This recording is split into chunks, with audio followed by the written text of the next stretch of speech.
Doutor Aloysio Andrade, médico psiquiatra, bom dia, prazer tê-lo aqui. Tem medo? Tem que ser aquele medo crônico, vamos dizer, que as pessoas têm do avião, aquele mito, não, tem medo de voar. Mas o senhor se preocupa e pensa assim, será que esse avião está com a manutenção em dia? Bom dia para o senhor. Bom dia, Eustáquio. É lamentável, né? Porque nós temos dois tipos de problemas. Os problemas evitáveis e os inevitáveis. Os problemas inevitáveis, eles fogem ao nosso controle. Mas os evitáveis, Eustáquio, e uma coisa que diminuiu muito o meu temor de voar foi quando eu vi as estatísticas de que a chance de você ter problemas e acidentes terrestres é muito maior do que aéreo. É certo que quando acontece um problema aéreo, né, o risco ele se torna intenso, mas proporcionalmente é mais perigoso você andar de carro numa estrada do que de avião. Mas é lógico que qualquer pessoa cuidadosa, ela fica atenta aos barulhos do avião, né? Fica atenta para ver se aquele barulho está dentro do adequado, dentro do usual, né? Agora, vou até usar uma palavra meio perto, mas esse escracho, essa falta de cuidado mínimo, Patrícia, isso é de uma, como diz o outro, além de lamentável, isso exige punições, gente, porque não tem condição de você fazer esse tipo de transporte, um transporte tão sutil, tão importante, né? E tão perigoso, lógico, porque qualquer problema que acontece, quando fura um pneu do seu carro, se você não estiver correndo muito, é facilmente resolvível, você controla o carro. Mas o avião, quando ele perde a capacidade de voar, né? Então tem que haver essa punição e a gente fica pensando, eu lembrei até aqui daquele viaduto que caiu na Pedro II, na época da Copa, né? Nenhuma pessoa punida, nada aconteceu, apesar das pessoas que morreram. Então eu acho que isso daí deve levar como exemplo a tomar-se providências mais sérias, mais firmes, de maneira então a desestimular esse tipo de falta de responsabilidade da empresa e dos que estão trabalhando, porque tanta gente que estava envolvida nisso aí, todos cúmplices, todos em silêncio quando deveriam botar a boca no trombone. Os equipamentos públicos de Belo Horizonte, especialmente as praças, a conservação, a má conservação, é responsabilidade do cidadão, que muitos deles depredam ali, ou é da prefeitura, do poder público que não faz a manutenção, a fiscalização de forma correta? Eu acredito que seja o destaque de todo mundo, né? As autoridades com um papel mais de relevo, mais importante, né? Que são pessoas, então, que têm não só a responsabilidade de estar tomando essas providências, mas também o dinheiro, né? Tem também o orçamento para fazer isso. Agora, na vida, Eustáquio, é necessário que a gente pense em duas instâncias. Uma que é a manutenção e outra que são os melhoramentos, né? Então, melhoramentos são as inovações que você vai incrementar aqueles equipamentos. Mas a manutenção preventiva é um contínuo, Eustáquio. Tem que haver uma rotatividade onde você, quando chegar no último parque ou na última praça, você já começa no primeiro, o que era primeiro antes, para poder então não ser uma coisa que junta, que vai acumulando uma série de problemas, né, Patrícia? E daí na hora que você vai tentar melhorar, Deus nos acuda, porque é um mundo de coisa que tem que ser feita ao mesmo tempo. Portanto, a coisa tem que ser paulatina, tem que ser feita aos poucos e continuamente. E a população ajudando, não só não atrapalhando, mas também trazendo as autoridades, e precisamos de reativar, Eustáquio, uma coisa que já funcionou muito bem em Belo Horizonte hoje, nem tanto, que são as regionais, né? Quando a gente pensa que o organismo humano, ele é composto de células que se juntam e formam os órgãos, formam os tecidos, né? Para formar então o organismo como um todo, a mesma coisa acontece com esses processos de construção do bem público, né? Há necessidade de que tanto naquele quarteirão, quanto naquela rua, quanto naquele bairro, quanto naquela regional, haja uma atenção mais cuidadosa por quem mora nesse lugar e por quem é responsável pela manutenção. Então as regionais precisam de ser fortalecidas, né? Estimular o prefeito Álvaro Damião a dar às regionais a importância que elas têm, porque é justamente a partir do trabalho das regionais que a prefeitura como um todo vai poder fazer um trabalho de melhor qualidade e de mais, vamos dizer assim, de mais melhoramento também, inclusive melhoramentos além da manutenção. E aí, doutor Aloysio? Toma tequila, não? Ou vai só no vinho? Não, eu não sou muito adepto, não, porque como as bebidas destiladas em geral, o teor alcoólico beira os 40%, Eustáquio. 40%? 40%. Jesus, né? Que é o máximo aceitado. Já houve época que você tinha bebidas, inclusive cachaça, com 44%, 45%. Hoje o limite que a lei estabelece é de 40%. 40% quer dizer o quê, Patrícia? Que em cada 100 ml da bebida, 40 é álcool puro. Jesus, porque, ó, pra você ter uma ideia da comparação, cerveja em torno de 4, 5%, né? De 4 até 8, né? Que tem a cerveja mais concentrada, mas a diferença é muito grande, né? Então, a tequila, ela vem de uma planta chamada agave azul, que é mexicana, que é um tipo de cactus. E aqui nós temos no Brasil, aqui em Minas, tem muito, que é a piteira, Patrícia. Pita é o nome da planta, ou piteira, né? E é um cactus. Então, você extrai dela um sumo, né? Parece até com a babosa, que é aquela planta que a gente usa para poder melhorar a pele, né? Cabelo. Que é um hidratante, o cabelo é um hidratante, né? Então, a tequila, ela é muito concentrada, ela seria o quê? Uma cachaça mexicana, né? Então, tem que ser com doses mínimas e diluída, né? A pessoa, quando está tomando um destilado, ela deve tomar, assim como também o vinho já tem um teor mais alto do que a cerveja, né? Que ele vai ali pelos 12, 13 até 15% de teor alcoólico. Mas então, diluir em quê? Água, gente. A água ajuda muito a diminuir a nocividade. E uma coincidência aí, mal coincidida, né, Jurutan? Que no Dia Mundial do Autocuidado é o dia também da tequila, né? Que para o autocuidado ela não faz muito bem, não. A vantagem qual que é, o relaxamento, né?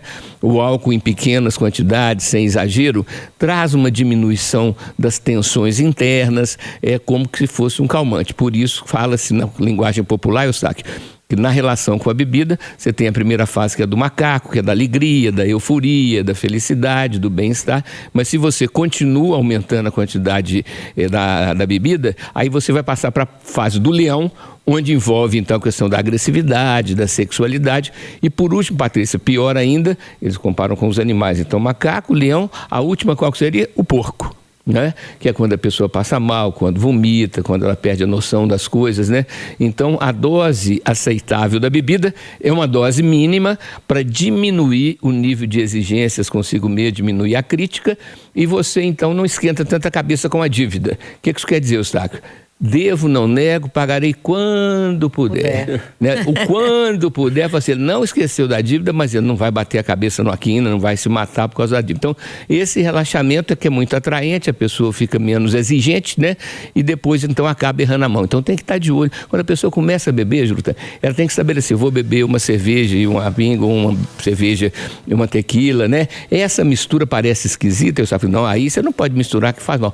Quando você junta um pouco de destilado e um pouco de fermentado, no caso a cerveja, você tem uma potencialização, você soma 1 com 1, em vez de dar 2, dá 3. Então assim, aí você vê o estado que você está.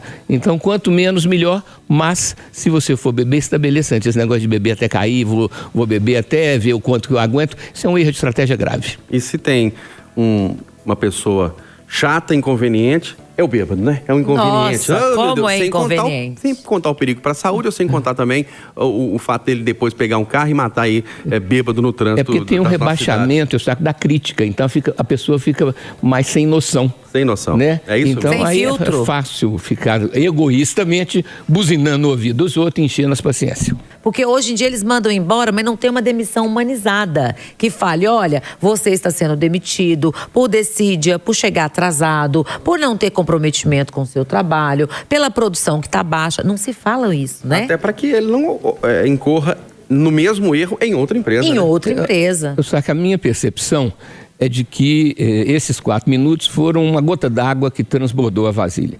Né? Provavelmente já havia um funcionamento inadequado por parte do funcionário, ele já vinha pisando na bola há mais tempo e mais vezes, às vezes coisas simples, mas que vão se juntando, né? Ou então uma perseguição que seria assim, né? Quando há uma diferença, quando o chefe, quando o coordenador não vai muito com a cara do funcionário, então vai buscando, né, justificativa para tirar a pessoa daquela função. Então eu acho que não são só os 4 minutos. Tem uma história aí atrás, provavelmente, que a gente não teve acesso, mas que acredito que tenha sido então essa gota d'água que transbordou a vasilha. E será que ele foi alertado antes? Se houve outros problemas, será que ele foi alertado sobre esse problema? Isso Está acontecendo isso. Isso está na lei, você tem que ter uma advertência por escrito que o funcionário assina. Se ele não quiser assinar, então a testemunha assina dizendo que ele realmente foi advertido. Não é possível esse rito sumário, entendeu?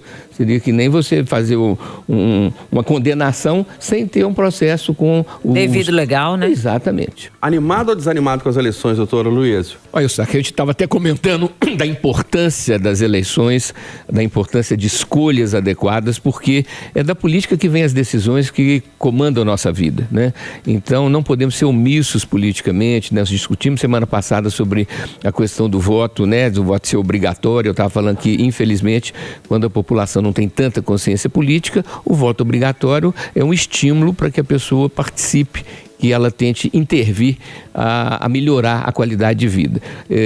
Eu tenho raciocínio sobre a questão política que eu acho, primeiro, que deviam ser eleições gerais, de vereador a presidente da República, tá certo, Patrícia? Para não ficar de 2 em 2 anos, e aí a pessoa cumpre o mandato de 2 anos, que seria de 4, aí sai de ser vereador para ser deputado federal. É uma bagunça. Então, eleições gerais é fundamental. Sou também totalmente contra esse fundo partidário de bilhões para financiar a campanha de quem já foi eleito, né? E terceiro e último, fundamental que se proíba, que não seja permitida a reeleição para cargos do Executivo. Prefeito, governador e presidente, se querem candidatar de novo, fazer uma quarentena de 4 ou 5 anos, eu acho que o mandato de 5 anos é mais adequado, para depois voltar.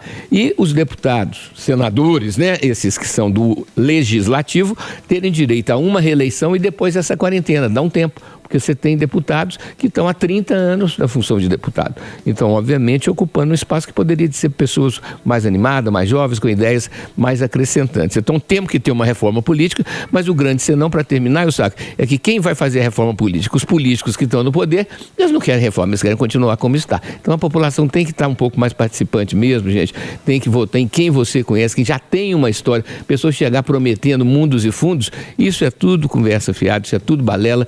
Promete-se coisas, que já se sabe que não é possível cumprir, mas é uma forma de ilusionismo, né? Por isso que, em geral, vão esses estelionatários da palavra, falam, e as pessoas menos preparadas ou menos esclarecidas acabam indo na conversa, que é uma conversa fiada, que é um uso falso da palavra. Doutor Aloysio, já despedindo, agradecendo a sua presença mais uma vez aqui no nosso debate, médico psiquiatra Aloysio Andrade, obrigado pela presença, um ótimo fim de semana, doutor Aloysio. Aí, Eustáquio, então Aloysio A. Andrade, do YouTube, e 319-8877-8800, e homenagear Santa Cristina. Hoje é o dia de Santa Cristina, que foi nascida no Líbano em torno do ano 250, e ela é a protetora, ela é então quem ajuda as pessoas que têm problemas de saúde mental, depressão, então a padroeira e protetora dos que sofrem das faculdades mentais, incluindo depressão, ansiedade, etc. Então, quem está passando por isso, fazer uma prece a Santa Cristina.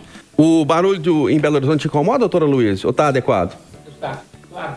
Moda, veículos automotores, músicas, mas a gente hoje tem um aplicativo onde você mede os decibéis e tem a lei que estabelece o número de decibéis até uma determinada hora, depois vai diminuindo, né, com o passar das horas, né, ficando mais tarde, diminuindo. Então é fácil mensurar isso, porque você baixa o aplicativo e você tem aquela prova que o número de decibéis está inadequado, que portanto tem que haver uma multa, na medida então que o bolso, sendo o órgão mais sensível do corpo humano, estabelecimentos que estão provocando esses sons exagerados, que estão permitindo esses sons exagerados, têm que ser multados, né? E os veículos automotores, sejam motos, carros, caminhões, precisam de ter também a aplicação da multa. Depois você investiga aí como é que está o projeto na Câmara dos Vereadores, que propõe uma multa de R$ 1.500 para veículos que estejam acima dos números de decibéis. Então não tem que discutir isso, já existe a legislação que estabelece o número de decibéis permitido para determinados horários.